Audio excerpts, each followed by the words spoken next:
Okay, welcome back to the podcast, everyone. And today we have a very special speaker who is a very dear friend of mine.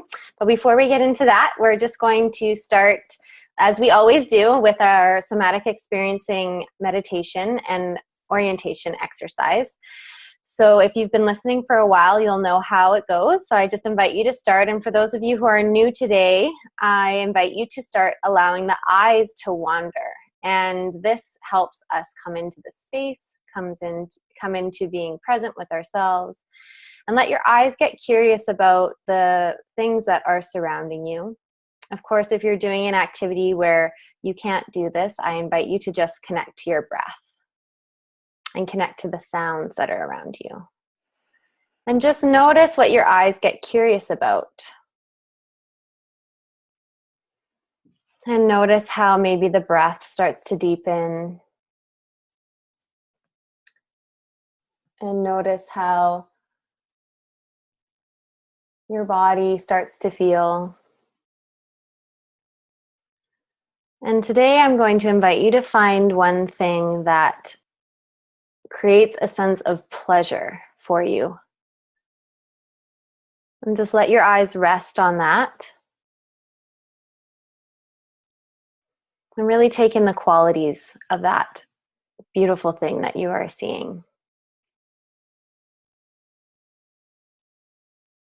For me, I'm watching the trees sort of dance in the breeze outside my window here. And just noticing the qualities. So noticing the qualities as in whatever sensations arise in your body, the colors that you see, the temperature that it sort of exudes. And then allow your eyes to close and just really take in those qualities and really feel them in your body and let them really be alive in your body.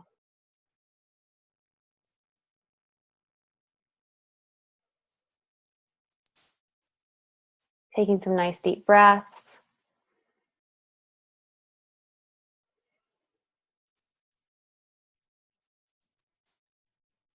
And then slowly allowing the eyes to open.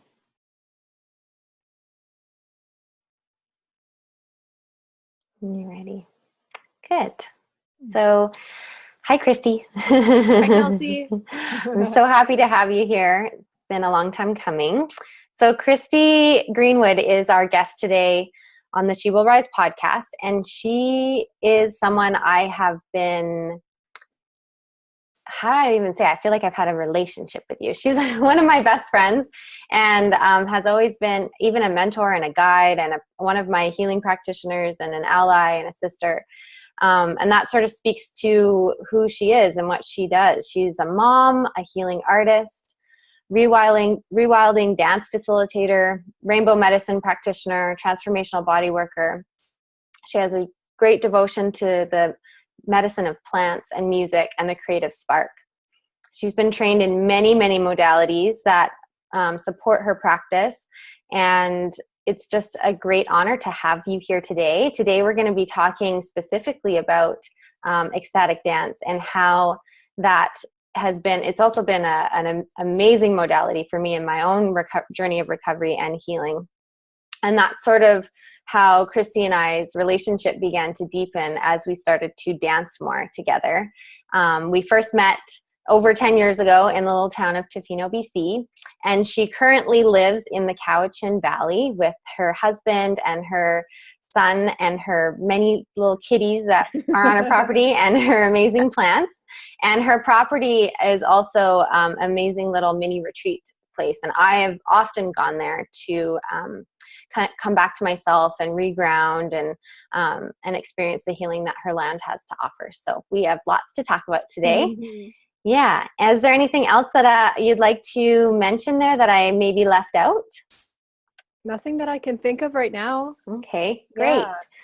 So let's dive into a little bit about ecstatic dance, the modality. I find that some people tend to either love it and embrace it, and then there's always those people who are like, oh, ecstatic dance looks like a bunch of crazy hippies just flailing around, and I don't know. And because I've always been a dancer, I never had that feeling, but dance itself is such a great modality, and I just love to hear sort of your interpretation of what ecstatic dance is. Sure. Well, I first started dancing as a young child in my parents' basement, just going for it. So I've always been a free flow dancer. I have tried different taught forms of dance and love that as well. But the soulful expression that comes in free form dance was always something that rang really true to me. And I started exploring ecstatic dance specifically through Kundalini dance and realized quickly that ecstatic dance is not always ecstatic.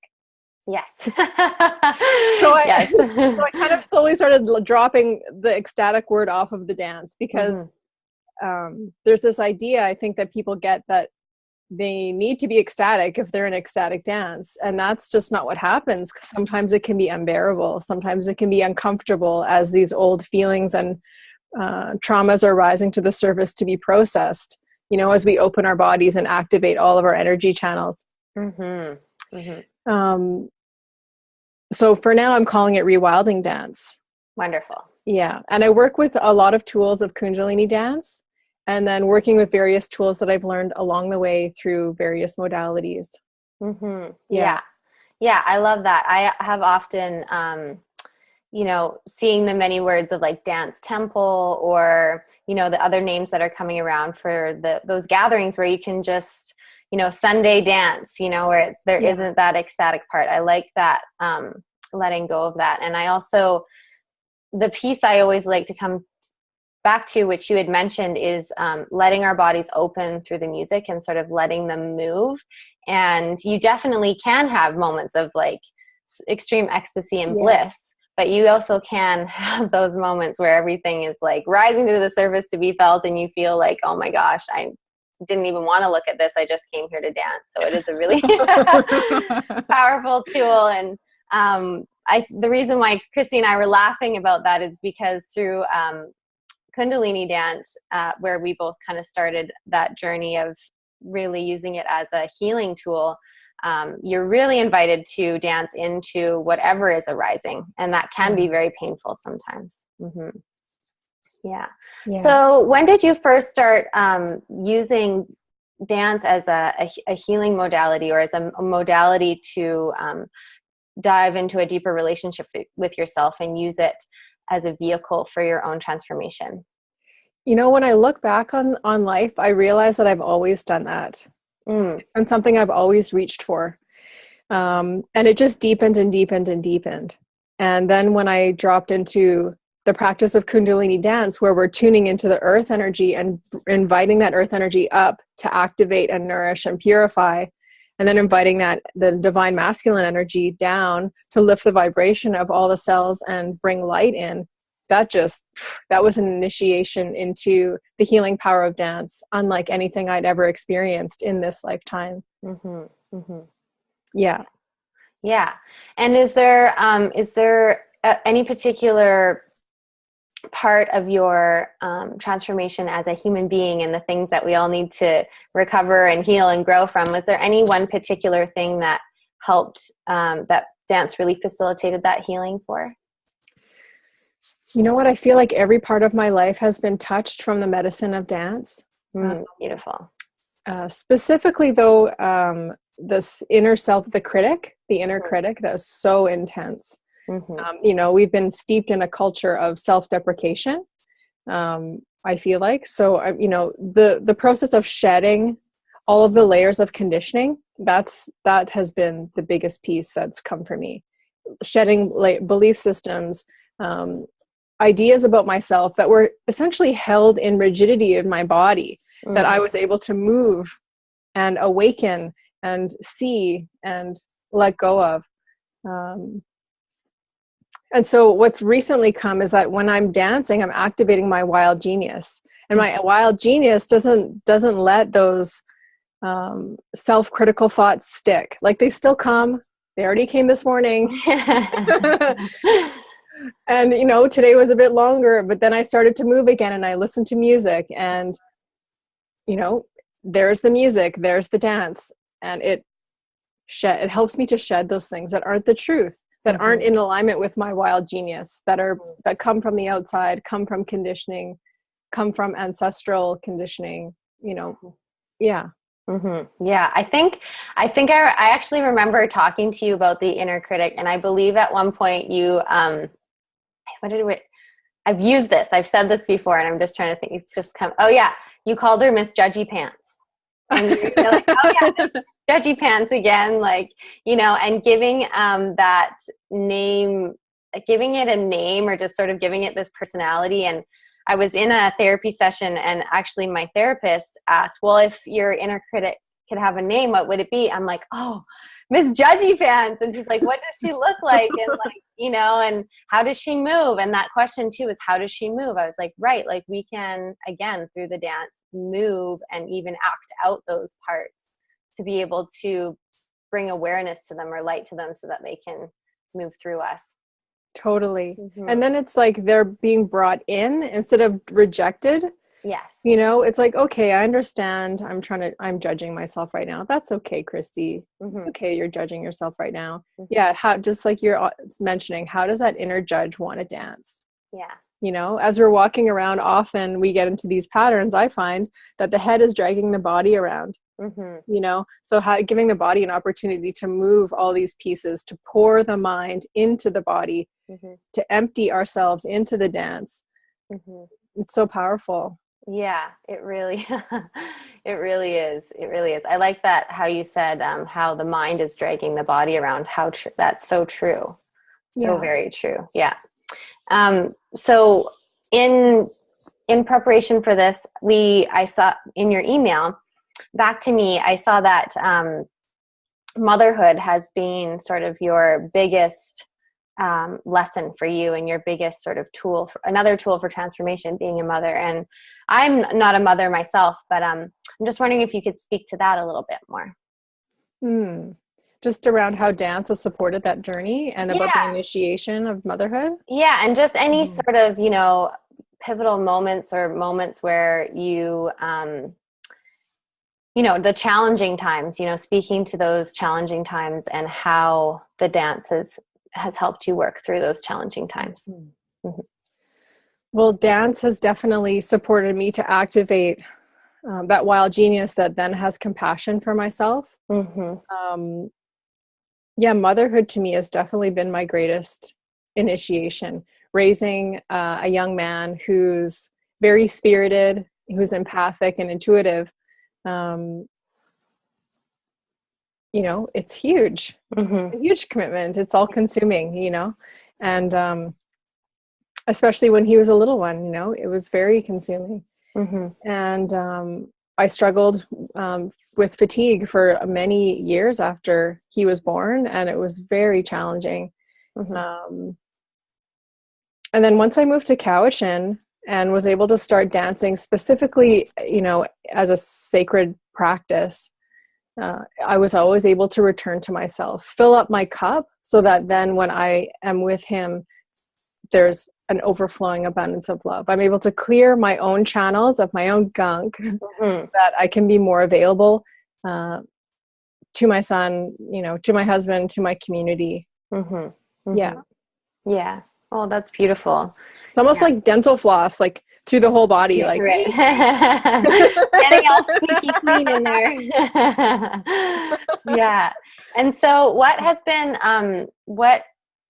the most challenging parts of the dance that have come up for you? Like, you know, it's such a great way to transform those challenging parts in our life. We can give ourselves this moment to dance. I mean, I definitely try and start every morning with at least one song, you know, and no matter how I'm feeling, often I'll wake up with a song in my head and be like, ooh, I really want to dance to that song. And so I'll do that. But as we spoke before, how when you start using dance as a tool, as a way of healing, as a way of growing, and those challenging moments come up. I mean, I've had full like realizations where I just crumble to the floor in absolute tears, and the pain you're feeling can be quite intense. And I say like the realizations because I never feel like it's like such profound truth that comes in, and sometimes the truth hurts. So, you know, that's one thing that I would love to hear sort of your your own story around if there's any specific one time that you remember and how you worked through that, and just how the dance can facilitate those realizations and truth. Well, there's been so many times where the purification through the dance has been so uncomfortable, leaving me feeling so vulnerable, and where all of a sudden I realize I'm in public, and all of a sudden, here's the pain in my chest, or an ancient grief that's rising to be felt. And in some of the dance ceremonies, specifically in Kundalini dance, there's so much witnessing, and the space is held so beautifully. I was just really able to go into it, and I like to create spaces like that when I'm facilitating dance journeys, so that whatever does arise, there's an okayness around it, as much okayness as there can be when these things arise. Oh my gosh, I feel like I've traveled through dimensions and emotions and layers and lifetimes through the dance. Like, it's hard for me to even pinpoint specific ones, but definitely have healed from a lot of previous trauma. Like having different experiences come up in my mind and in my body through the dance, that I realize it's time for me to really look at this. It's time for me to really feel this unprocessed grief around this experience.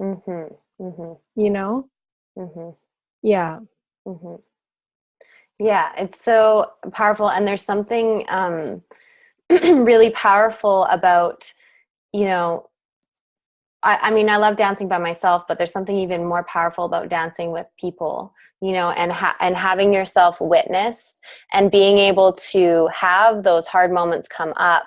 And what I found most powerful is, like, maybe there would be one person or two people come over to help, like, hold space.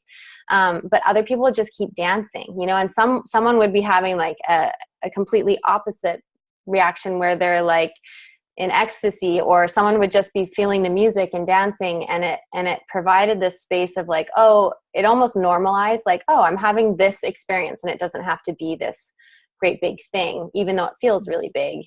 And I really appreciate your facilitation, and a lot of the women actually who've been trained with Kundalini dance can create that container. I feel like you've been able to create that even before Kundalini dance, with everything that you have been trained in and just who you are as a person. But that's something that I've always really appreciated too, is that I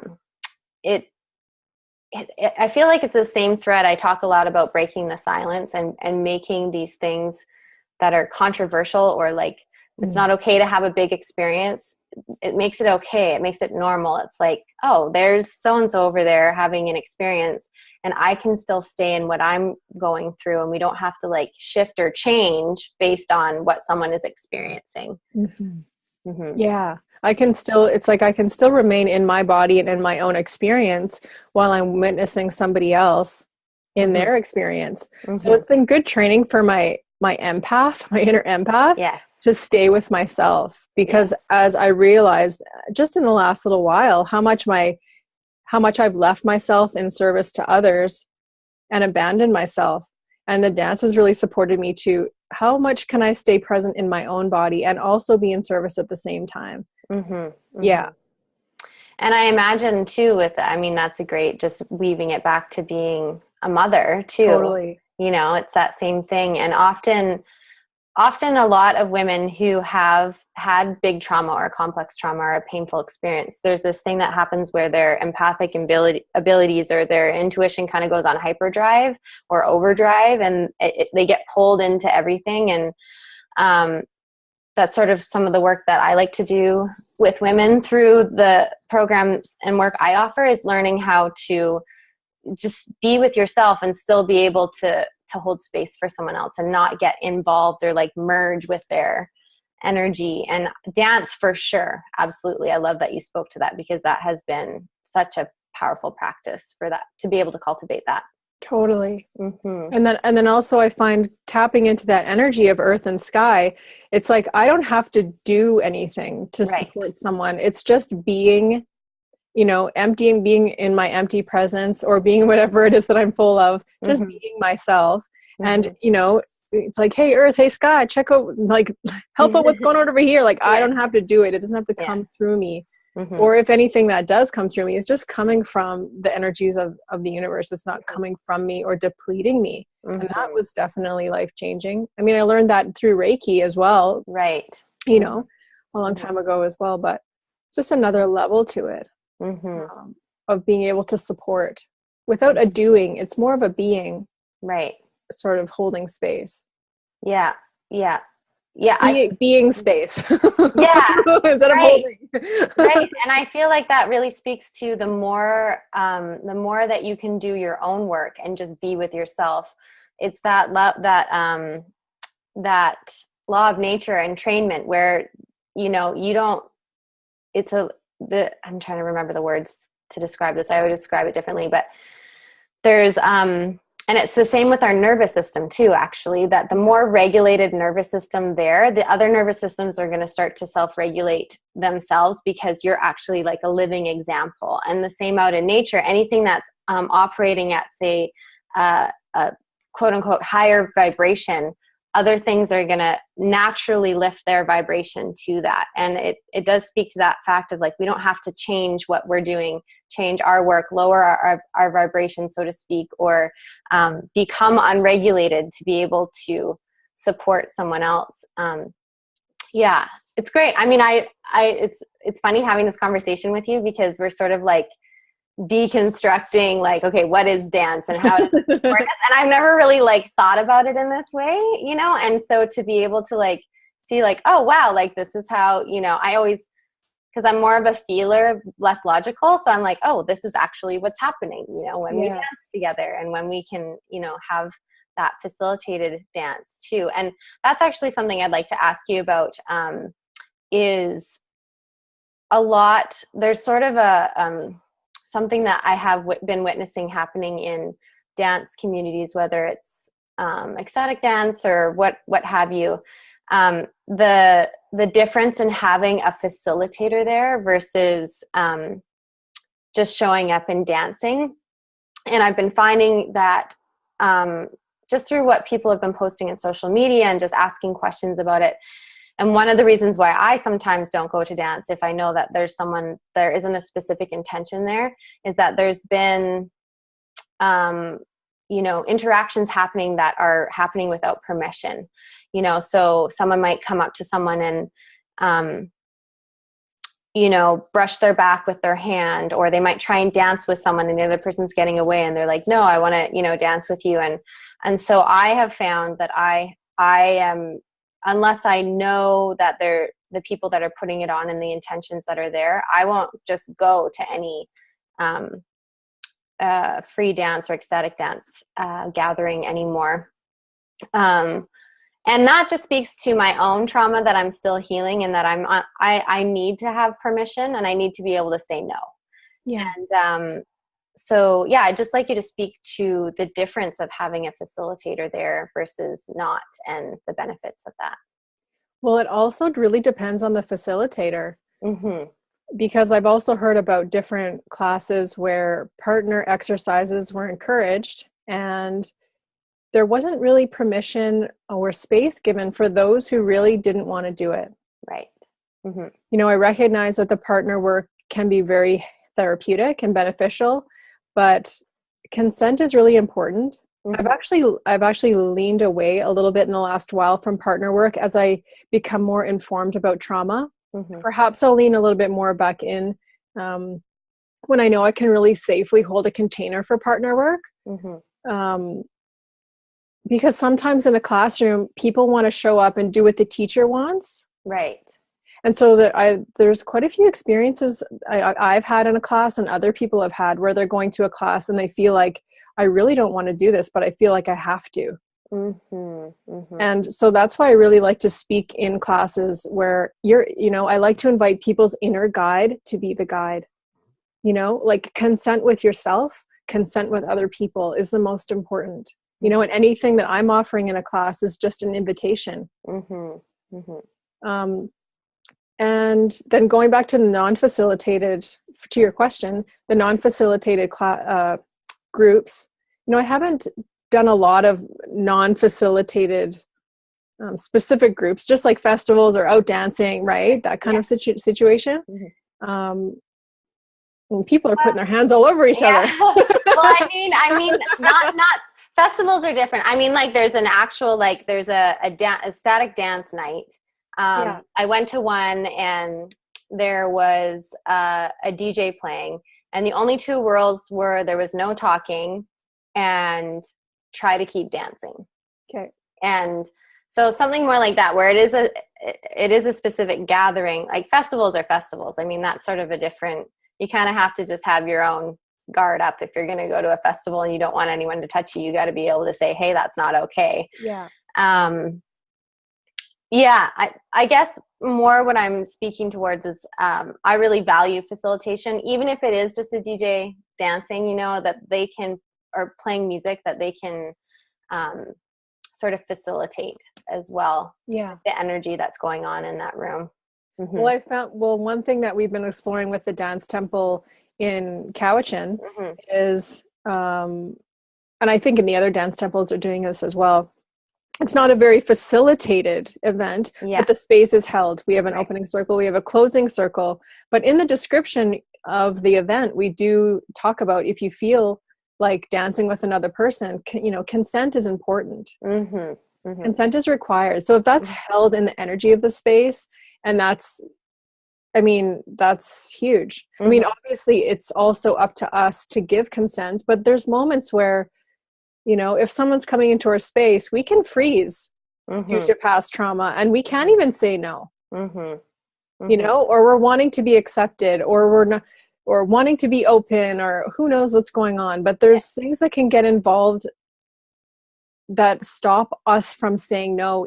When we look back on it, oh, why didn't I say no? Right. You know, once we've gotten some more space. It's a tricky one, that dancing with consent. Yes. Right? Yeah. Yeah. Maybe it's a blog post. I know. I was like, maybe we need to get all of our dancing friends to post a blog. Yeah. And empowering yourself to say no. I mean, in a retreat I was facilitating, basically we were exploring our yes and no, and everyone had been together for a while. And so the offering was you know, because there was a topic had come up about hugging and how someone was feeling really uncomfortable. We were in Ubud, Bali. Everyone's hugging all the time. And I actually stopped hugging, because in Bali, you're like sweating all the time. I'm like, I don't want to hug another sweaty person unless I really know them. It's just a weird thing that I have. Yeah. And so this person said, like, well, is it okay to say no? And I was like, wow. Oh, sorry about that. I thought I turned that off. That's okay. A little beep, a little ding to emphasize the wow.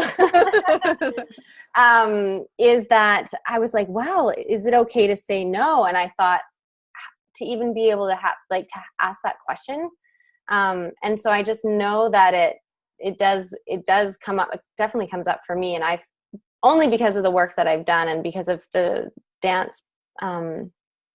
dances I've been to, where it's absolutely okay to say no, or to just kind of turn around and walk away and just keep in my flow. Have I been able to be comfortable with that? So I love that we're having this conversation, because I feel like it's really an important piece.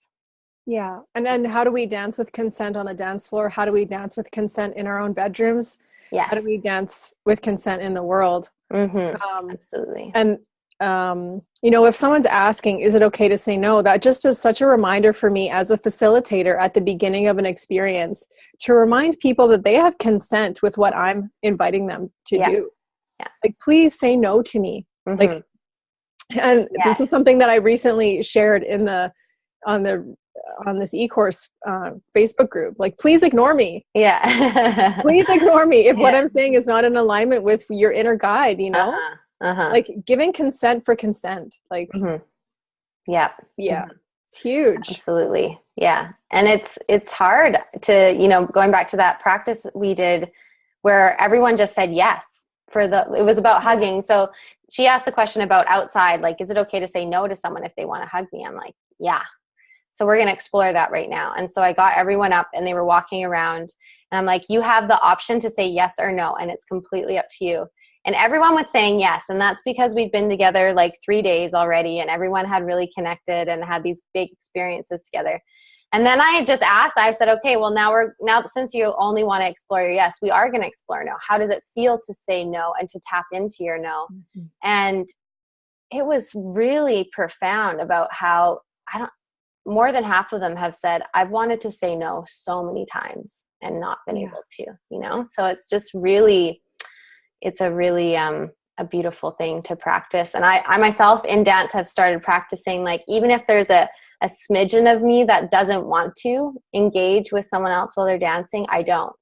And at first it feels a little bit like, oh, is that other person going to like not like me, or what are they going to, the inner critic, the inner like, comes up a little bit. But then after I'm like, oh, it feels so much better, and then you can always come back. And then maybe they'll say no, but.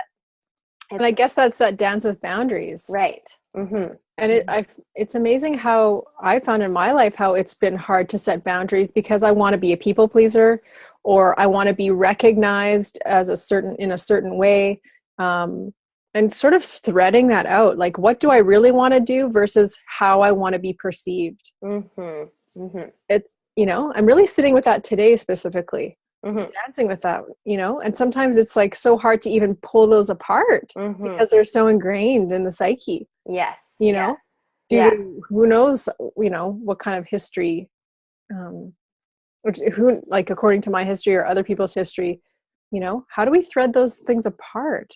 Right. It's nice. It's so wonderful that you're giving space for people to explore their no, to actually let the no have a little bit more space. How does the no want to dance? Mm-hmm. Mm-hmm.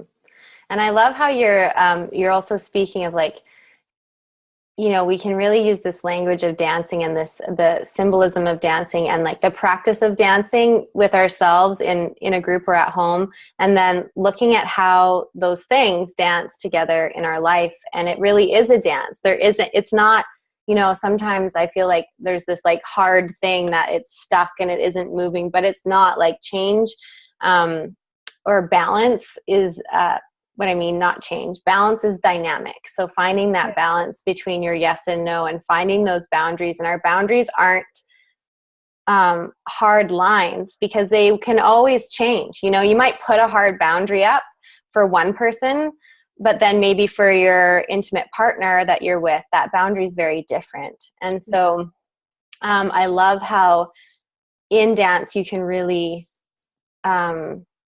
dance with those two things. I remember the last dance retreat I went to on Salt Spring, which I think is happening again in the fall. I think it's going to be an annual thing. It's in the works.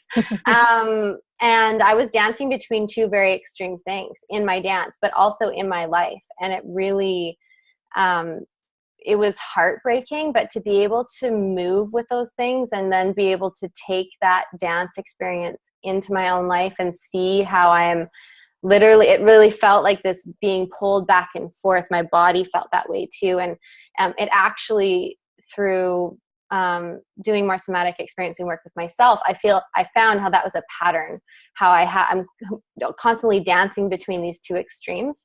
And so I've been dancing them out. I've been going into my room and putting on, your soundtracks that you've been giving us for the 8-week online journey, which we're going to talk about in a few minutes here. And it's been so helpful to be able to allow that energy that feels stuck to move in our bodies, and to give it movement, and to get more into our body and out of our head. And I find even what I love about dance is that, 2 points, that how we can be with 2 conflicting things at the same time, even 3 or however many. Yeah. And it's like, okay, there's different voices having different things to say here. There's different parts of me that are having different needs, different desires. Yeah. and how we can dance with those two things together. It's it's beautiful that you're dancing into that, or that you were dancing and just witnessing you and how you were moving with that, it's like the dance gave the space for the container for those pieces to really be seen and witnessed, and how they move together and weave together in your body and in your soul, and how they weave together and how they conflict and how they harmonize, like all the different ways in which those different parts of ourselves interact. Yes. All the parts. And then and another piece was about the stuckness, and how sometimes it's like, sometimes the stuckness just needs to be stuck. And it's like in the dance, I feel like I give myself permission to just be stuck for a moment, instead of feeling like this stuff needs to be moved. It's like, okay, how does the stuckness feel? What is the shape of my stuckness? And let that be, and really be into the stuckness, breathe into it, and then slowly there's some pliability that comes, and then slowly it gets to open. Yeah. It's like, okay, stuckness. Okay, let's do this. Let's get stuck for a bit. Like, instead of like, oh, I wish I'm stuck. And how we get like, oh, I'm stuck. I shouldn't be stuck. Or why am I stuck? And just the mind gets on top of it. It's like, okay, mind, let's bring this into the body. What is the shape of the stuckness? How can we breathe into it? And then like slowly bring about some movement. Yeah. And even, that stuff, I love that. Like I've had some of my most powerful dances have been moving wildly, and some of them have been where I barely move at all. I'm just like really subtle movements, or not moving, or just being and breathing and seeing where that takes me. Obviously we're advocates of dance. I love how dance can just it just creates so much space to be, like you said, just be with whatever it is that is arising. And I love dancing with men in the room too, but there's something about dance, and it's not only myself, I've read this in many places, that is so beneficial, especially for women, because it's like, it's our natural essence, that movement, that feminine, that that creative Shakti. She likes to dance, and women have been dancing together for a long, long time, and so I feel like it really activates that ancient remembering that I am a woman. Oh yeah, I can move. And I feel like I've also gotten in so much, like I've developed such a more relationship with like my sensual body through dance too. And it's a safe space to express that, even when there are men in the room, it does feel really empowering. And, the retreat that I did in 2016 with Christy, with you, it was an all women's retreat, and when women get together and dance, amazing things happen. It was absolutely wild. It was so amazing to see all those masks come off, and just getting to be. It was like I felt like everyone in your words too, around the wild genius, but also the wild, like the wild woman, the crazy woman, the quirky, like awkward woman, the crone, like all of those, places within us really got to emerge and be fully expressed. It was really amazing. Yeah. It was so beautiful. Everyone who attended, and then also, facilitating that retreat with Leela and Ali, and the different, all the trinity of offerings that we, shared, a diversity there. And then all of the medicine that every dancer brings to any dance floor. So powerful. How each dancer brings their own medicine, and we're all in it together. It's beautiful. Yeah. And speaking of that, I'd love to talk about what Christy is offering, and specifically offering our listeners. We have a little treat for you, a little gift for you guys. And we have been, so I'm in this e-course that Christy has created, and it's the Rewilding Within 8-week online journey. And we're dancing at home by ourselves, but with a group. So there's people that are coming in at all different times, and we're all sort of dancing whatever place we're in, which I'm going to let Christy describe, because she'll describe a lot better than I can. And it's been really amazing to because I've been really trying to find a community of dancers, and I'm just tapping into that down here, and it's been 7 years. And so I've been craving to dance with people, and, I find myself dancing less, but now that I have this and I'm dancing by myself, but I'm also dancing with other women all around the world who are dancing into what Christy has offered. And so I'm just going to let you speak a little bit about this offering that you have going on right now. Sure. Mm-hmm. Well, it's for men and women, and people of all genders. And it's a journey, 8-week journey through the chakras. So with each chakra, there's a 1-hour guided dance journey. So you can dance into your wild truth at home, but in a guided way. And it's beautiful. People are dancing in their kitchens, in the living room, in the garden. And I felt like I wanted to be able to serve more people. And Spirit just guided me. Okay, this is what you need to do. So for the last 1.5 years, I've been creating this journey. And people are starting to dance into their chakras at home. And it's just been beautiful to receive the feedback and see what people are exploring. And yeah, there's video transmission so people can tune into the vibe of the chakra. There's journaling questions, and there's suggested rituals to support a full rounded experience, exploring that specific portal into consciousness that the chakras are. Yeah. And it's a way of activating that wild genius. When we do that, whoa. Yeah. Powerful. So powerful. Yeah. And there's also an online Facebook forum. Yeah. Yes. Yeah. Yeah. Where people can share about their experiences, be witnessed, reach out for support. Yeah. It's beautiful to see the community of dancers that are growing. Yeah. Yeah. And another one of our guests, Natalie Russo, who is also a mutual friend of ours, she spoke to how, she lives somewhat remotely as well, but how powerful online forums can be, and how deep of a community gets created, especially when you're offering a container such as that Christy's offering.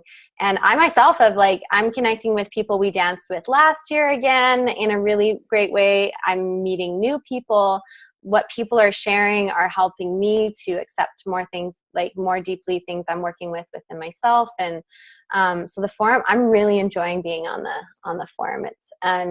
It does speak to how you're holding the container, because not every forum is like that, but it feels like a really safe, sacred space. And the community is super fun. Yes. Yeah. And people are diving in really and expressing their raw truth. And some people are just watching, and maybe they'll write at some point, but it feels good. That's what I'm feeling. Yeah. In it for sure. Yeah. Yeah. Yeah. And I feel like it's like pollinating the world with seeds of dance. Yeah. It's I love that. Yeah. And there's so many amazing musicians and artists who contributed to the music of that journey. And the music, right? I mean, dance, music, right? Yeah. Music. Yeah. 2 languages, 2 universal languages, music and dance. Yeah. Right? Yeah. And so this 8-week journey, you can start at any time, right? Where you can dive in at any time. As Christy has been posting on the forum, this was just launched just a couple weeks ago, but soon there's going to be people dancing into their root chakra and their heart chakra at the same time. And it's going to be, it's really great. It's really fun to start watching as new people start joining.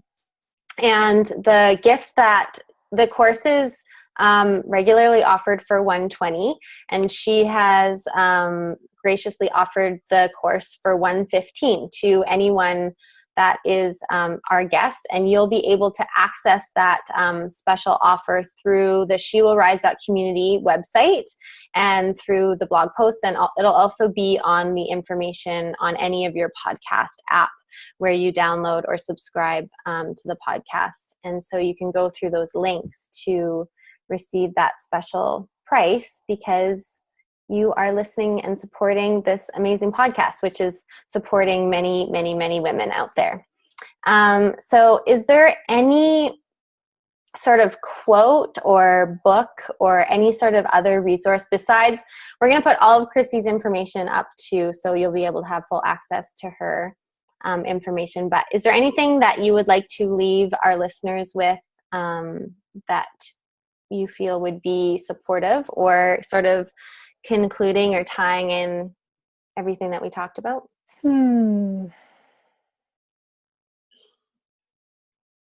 Basically, all I would invite is for people to turn on a song that they love. Yes. And dance today. Perfect.